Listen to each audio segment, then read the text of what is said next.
What's going on, everybody? Welcome back to another video, and in today's video we're going to be talking about one of the latest releases of this weekend, and that movie is called Drive-Away Dolls.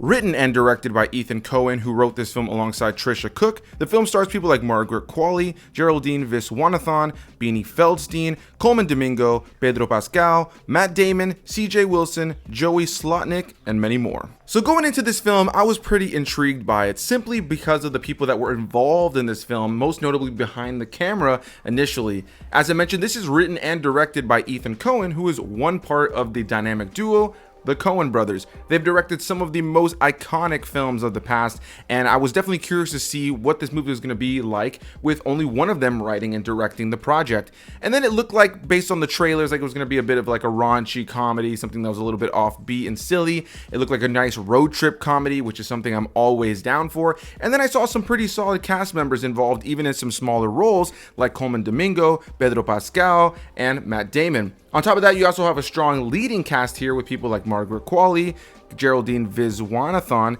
Beanie Feldstein, and some others. And so, yeah, going into this, I was definitely intrigued. I didn't necessarily have this on my most anticipated for the year, but it was definitely a movie I was interested in checking out. I just got home from having checked it out myself. I wanted to kind of ponder my thoughts a little bit. I was taking my time while I was driving. I took some time and wrote down my thoughts on Letterboxd before sitting down to sit here and review it for you guys. And so now the time has come to finally talk about the movie. Drive-Away Dolls is an interesting movie that has a very familiar premise with something that definitely gives it its own identity. The movie focuses on Jamie and Marion, played by Margaret Qualley and Geraldine Viswanathan. The two girls are going on a road trip because one of them is going to visit their auntie in Tallahassee, Florida, so they decide to tag along together, get a drive-away vehicle, which is essentially a rental where they can pick it up in one place and drop it off at the other. Except what they don't know is the vehicle that they've been rented out actually wasn't meant to go to them and actually has some items that are within the vehicle that were meant for some shady characters.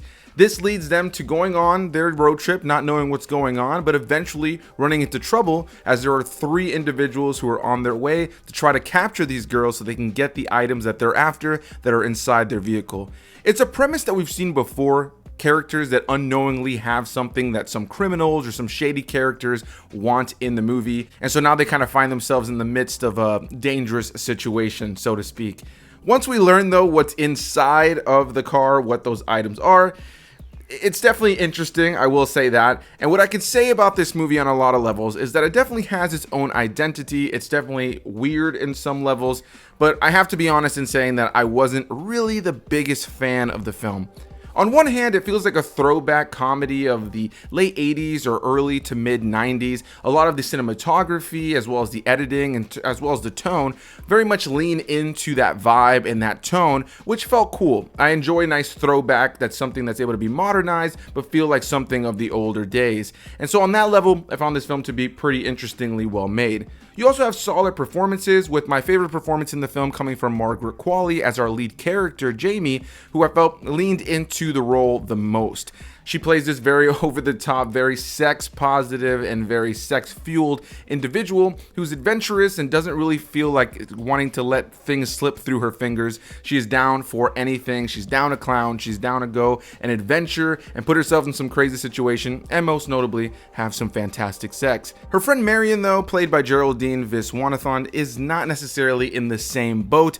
She's one that you would say is a little bit more uptight and oftentimes emotionally unavailable. And so the two of them throughout the course of the film kind of balance each other out, with one being overly adventurous and the other one being not so adventurous. And throughout the course of the film, after many sex-fueled sequences and some crazy hijinks that end up kind of coming into play as these people who are coming after them end up catching up with them, you have a comedy road trip film with a very heavy sex element to it that is super, super gay. And I say that as somebody who is incredibly supportive of anybody's sexual orientation, their gender, race, whatever the case may be. I don't give a damn who and what you are. Live as you will. But this movie is pretty gay. There's a lot of lesbian sequences in this film, and it's very heavy-handed on the sex and the lesbian element of it, which is totally fine. I've reviewed tons of movies here on the channel that have homosexual characters. I don't give a damn about that. But this film definitely infuses the lesbian, sex-positive energy straight into the identity of this film, so you kind of can't talk about it without separating that from the film. And even going going into the film, just reading some reviews from some of my peers on Letterboxd, I saw multiple people, including some of my gay friends, saying this is a very gay movie. So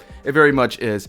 On one hand, I found this to be a very fun, adventurous, sex positive, just gay road trip comedy that on one hand I enjoyed. I thought the performances throughout were very committed and very solid throughout. I enjoyed the editing. I enjoyed the weirdness of this film.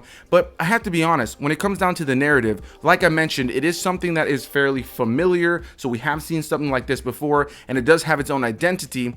But it oftentimes started to feel a little bit aimless, and it started to feel to me like a movie that was more about the sex and the gags more so than an actual story that you can follow and care about. By the time I got to the end of the movie, I realized that I hadn't really had a reaction to anything while watching, nor did I ever have a moment where I was actually laughing at any of the humor in the film. With that said though, I was entertained. I was never bored. I never felt the need to pull up my phone. I never was like thinking, oh man, this movie needs to wrap it up. I was entertained enough. I was definitely into what was going on, or at least following what was going along. And I never felt that distraction from the film being too boring or just kind of not being a good movie. I wouldn't even say that this isn't a good movie, and I can definitely see that this is going to have a cult following. But personally for me, I just didn't find it to be all that funny. And narratively, while it does have a through line that you can follow, I didn't really find it to be something that was overly compelling.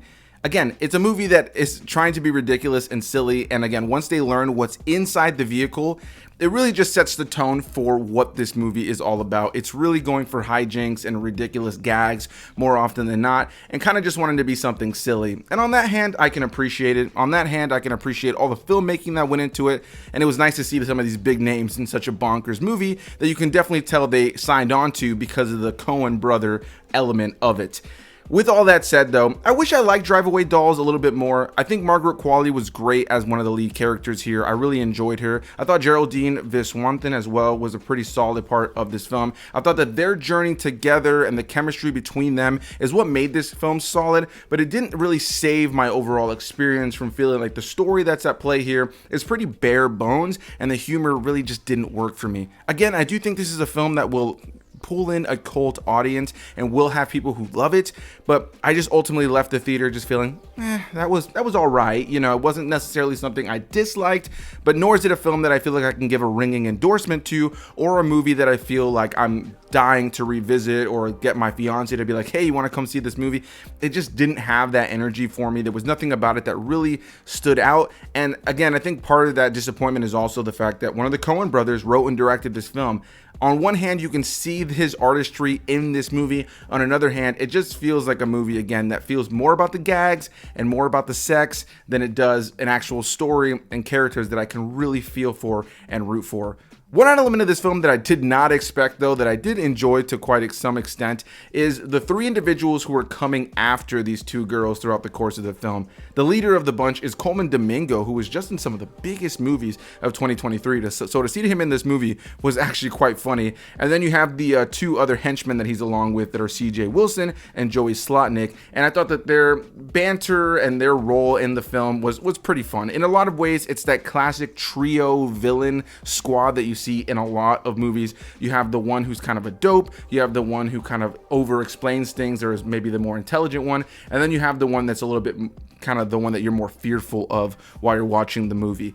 It's a very classic film in a lot of ways with a lot of familiar elements to storytelling. So I just wish that it had taken that premise and the identity that it does have in being this sex positive film and kind of taken it to the next level. But ultimately, it just kind of left me feeling like, and I don't want to sit here rambling saying the same things over and over again. So I definitely want to hear what you guys have to say. Drive Away Dolls, did you like the movie? Did you not like the movie? Were you like me and went into it and enjoyed elements of it but wanted more because of all the people who were involved in this film? Or did you actually really enjoy this film? Is this a film that you find yourself thinking, hey, I might rewatch this in the future and I want to show it to my friends? I'm definitely open to any and all criticism and any and all comments on this movie. So definitely leave any and all comments down below. Hit that like button, subscribe for more videos, and I'll see you guys in the next one.